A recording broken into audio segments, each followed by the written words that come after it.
Hi everyone, welcome back to Delicious Living. To my YouTube, TikTok, Instagram and Facebook family, good afternoon from this side. How's everyone doing? Alright, let's dive straight into today's topic.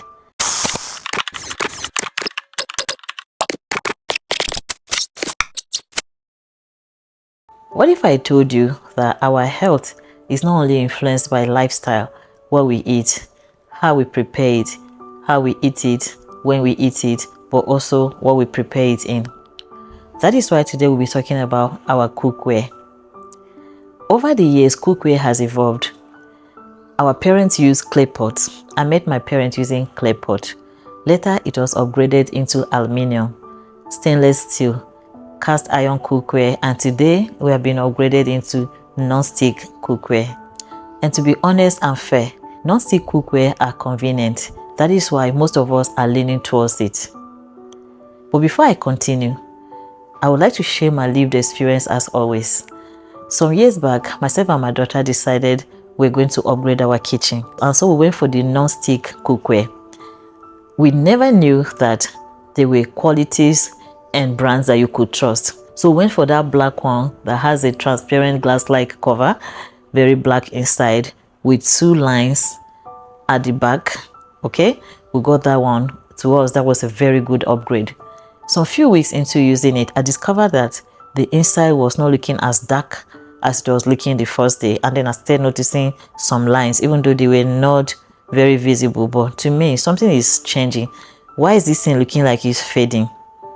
After a while, these lines became very visible, and I started seeing silver underneath, meaning I'm beginning to see the bottom of this pot and the real material that is being coated. I became worried and I asked my daughter, if this thing is going off, where do you think it's going to? We didn't give ourselves a very good answer and we continue using this pot. Around that period, we were always coming down with flu-like symptoms. And for me, I'm going to explain how I was feeling then. I will start sneezing, then I'll come down with cold, I will have mucus, I will have like joint pains. Everything was giving malaria. I will go and treat malaria. My daughter will feel the same. I don't know how she was feeling. I'm telling you how I felt. But she will start sneezing. She'll come down with cold. She'll be feverish. We'll treat malaria. After a while, it was just on and on. It may not be at the same time, but on and on. She'll be sick. I'll be sick. In fact, some time ago, someone said, I don't need to ask about your mom. I know she's always sick. Because it was looking as if that was now my reality. And for me, everything since I started getting old, I always will say, okay, maybe this is how old age is. I felt okay, in old age, the immune system drops, so every exposure will make you sick. I was looking for ways to start boosting my immune system. One day my daughter came back and she was like, Mommy, I came across a conversation online. People are talking about non-stick cookwares and they're saying things that look like what we are experiencing.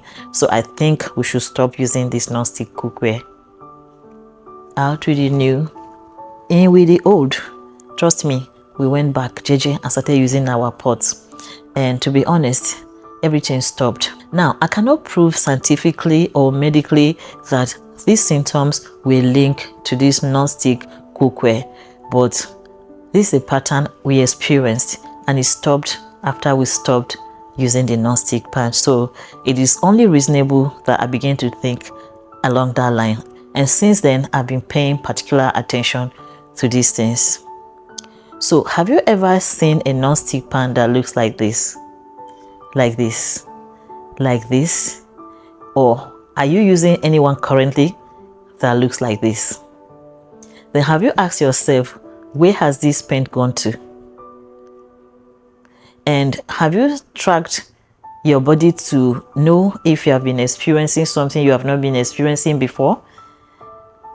Like I always say, some of these things may not feel the same. I may feel physical impact. Some other people may not feel anything, or maybe to be too subtle for them to notice, but something could be going on. So this is me calling our attention to our cookware, which is the non-stick pan. And let me make this also clear that non-stick pans are not the same.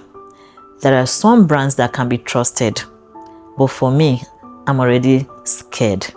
So if you are going for the non-stick, you may want to check a trusted brand or trusted brands, and also go for the high quality one. Now we always talk about even the granite. There are some granites that are not really granite. You know, they are made to look like granite, but they are not granite. So you may want to pay close attention to that. I also noticed something with the aluminium pots and this stainless steel kind of pots. Some of them become very black for no reason at all, and then some of them will have these patches and have holes and start having holes that look like when you melt iron and then it cools back, you see it will have some holes there, meaning that chemical reaction has taken place. I don't know what is going to be wrong with that. And then sometimes in some of these pots, you see something like salt, white. When you wash it, it will come out, but there are some patches that will remain there. I don't know what that is, but I think it's something worth paying attention to. Because now that we're having a lot of health complications that we don't know where they're coming from, let's begin to suspect everything and wear our Google to check them seriously before we check them out for our family to consume or to use. I think that will help. Honestly, for me, I'm beginning to consider the traditional way. I'm trying to source for clay pots, but that is my extreme. To be honest, you may want to start considering some things, especially when it comes to your cookware. Just like I said, me, I'm not suggesting it to anyone. I'm beginning to consider going back to those things, or if it is too difficult, I will stick with my stainless steel and I will watch them closely to see if there's going to be any change. Now, these changes cannot be done in a hurry. Like, you can't wake up over the night and you flush everything out of your kitchen. Let's just making these changes gradually. You know, when we talk about healthy living, people will just quickly say it's for rich people. I feel very bad about that because sickness does not choose who is rich or who is poor. The same sickness that will happen to a rich man is the same sickness that may happen to a poor person. We all need money to go to the hospital so we can get better. So for me, health is an investment. Any investment you make concerning your health is not too much. Because to be honest, when you fall sick, you also need that money to take care of yourself, and you also need to eat to take medication. Can you see that? In our next video, we'll be talking about our cooking and eating utensils, our spatulas, those frying spoons that are plastic, those dishing spoons that are plastic. We'll be talking about these ones. Until then, please make intentional choices. Take care of yourself. Watch out for what will be harming your body. I love you, and I'll see you in my next video. Ciao.